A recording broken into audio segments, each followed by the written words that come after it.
Hi everyone, this is Mrs. Kulandai Teresa, Assistant Professor, Department of Computer Applications, Nirmala College for Women. Today, I am going to speak on the topic Normalization in Database.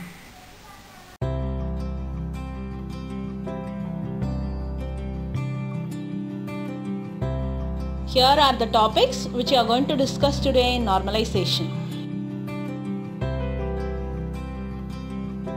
To start with, let's see what is normalization. Normalization splits the larger complex tables into smaller tables and defines the relationship between them. Normalization of a database is achieved by following a set of rules called forms. This theory of normalization was proposed by Egerkorb. Next, we are going to see why normalization. Why do we need to split up the tables? The reason behind normalization is data redundancy. What is data redundancy? Redundant data can create a huge problem in databases. Firstly, someone has to enter the same data repeatedly. Secondly, if a change is made in a single piece of data, that change has to be made in multiple places. And redundancy also leads to anomalies. So, when normalization is used, it increases the clarity in organizing the data. And normalization also helps in optimizing the database.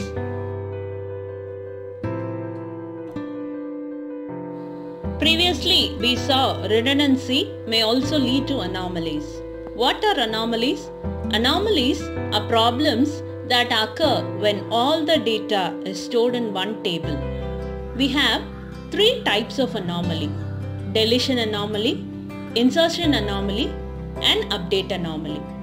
What is deletion anomaly? Deletion anomaly results when the deletion of information about one entity leads to the deletion of information about another entity. An insertion anomaly occurs when the information about an entity cannot be inserted unless the information about another entity is known. An update anomaly occurs when a data has multiple entries, and while updating all of those entries, one of them might get missed. This leads to update anomaly. There are different forms of normalization available in database management system. First normal form 1NF, second normal form 2NF, third normal form 3NF, and Boyce code normal form BCNF. Now let's see normalization with an example. Here the table has the following fields: invoice number, invoice date, customer number, customer name, item price, and quantity. This table is said to be a normalized relation because there are multiple values placed together in a single field, and every field doesn't depend on one primary key. Here the table has two primary keys: invoice number and item number. This normalized relation has to be changed as in first normal form. Here we have the first normal form 1NF. Let's see how an unnormalized relation can be changed to be in the first normal form. The conditions that should exist for the first normal form are: primary key must be defined, and if a single column cannot exist as a primary key, composite key can be used. The second point is all the non-key columns must show functional dependency on the primary key components. What are non-key columns?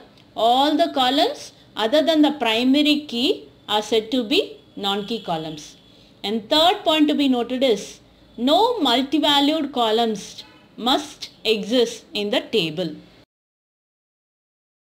Now the unnormalized table has been changed in first normal form, where the invoice number and item number are defined as the composite primary key components. Secondly, if you know invoice number and item number, we can easily find out all the other fields, which shows the functional dependency.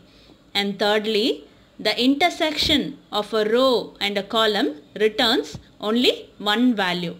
And so there are no multi-valued columns here. So the above 3 points shows that the table is being changed in first normal form. But a table in first normal form may also have redundant data, and it does not show the data consistency and integrity. So we move on to the second normal form. Second normal form 2NF. To remove the data redundancy and to show data consistency, we have to change the first normal form table to second normal form. So the conditions that should exist for the second normal form are: all the conditions of the first normal form must be fulfilled, and the table should not contain partial dependency. Partial dependency is a non-key column dependent on part of the primary key, and this partial dependency exists only in tables which has composite key. So previously in the first normal form table we have composite primary key components, and there will be partial dependency which has to be removed. We'll see how to change the first normal form table to second normal form.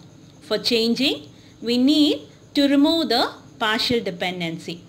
So partial dependency is shown where the customer number, customer name, invoice date depends on invoice number, whereas the item name, item price and quantity depends on the primary key item number. So now to remove the partial dependency from the table, we split the table into 3. So the first table contains invoice number, invoice date, customer number, customer name, where invoice number acts as the primary key, and in the second table item number, item name, item price, where item number acts as the primary key, and in the third table we have invoice number, item number and quantity. This quantity is dependent on both the fields invoice number and item number. So we have split that as a separate table. So now we have removed the partial dependency and the table is in second normal form. Third normal form 3NF. To change the table from second normal form to third normal form, the following requirements are to be satisfied. First one, all the conditions of the second normal form must be fulfilled, and the table should not contain transitive dependency. In transitive dependency, a non-key column is dependent on another non-key column. So if in the table there exists the transitive dependency, we have to remove it. So we'll check whether the table in second normal form contains transitive dependency or not. In the second normal form, the table was split into 3, removing the partial dependency. Here in this table, we have transitive dependency where the customer name depends only on customer number, and they both are non-key columns. So now to remove the transitive dependency, we split the table into 4, wherein invoice number, invoice date, customer number will be the first table, and second table customer number and customer name. Third table, item number, item name, item price, and the fourth table will be invoice number, item number and quantity. Now the table does not contain the transitive dependency, and so the table is in third normal form. BCNF, Boy's Code normal form. Before getting into BCNF, make it a point that if the table in second normal form does not contain transitive dependency, then there is no need for further decomposition. The table is already in third normal form. And most third normal form tables are also in BCNF. When third normal form relation is not in BCNF is if the candidate keys in the relation are composite keys. There is more than one candidate key in the relation, and if the keys are not disjoint, that is, some attributes in the keys, if they are common, these kinds of relation does not belong to BCNF. Here are some references where you can learn more on normalization. Hope you would have got some ideas on normalization. Thank you for watching this video.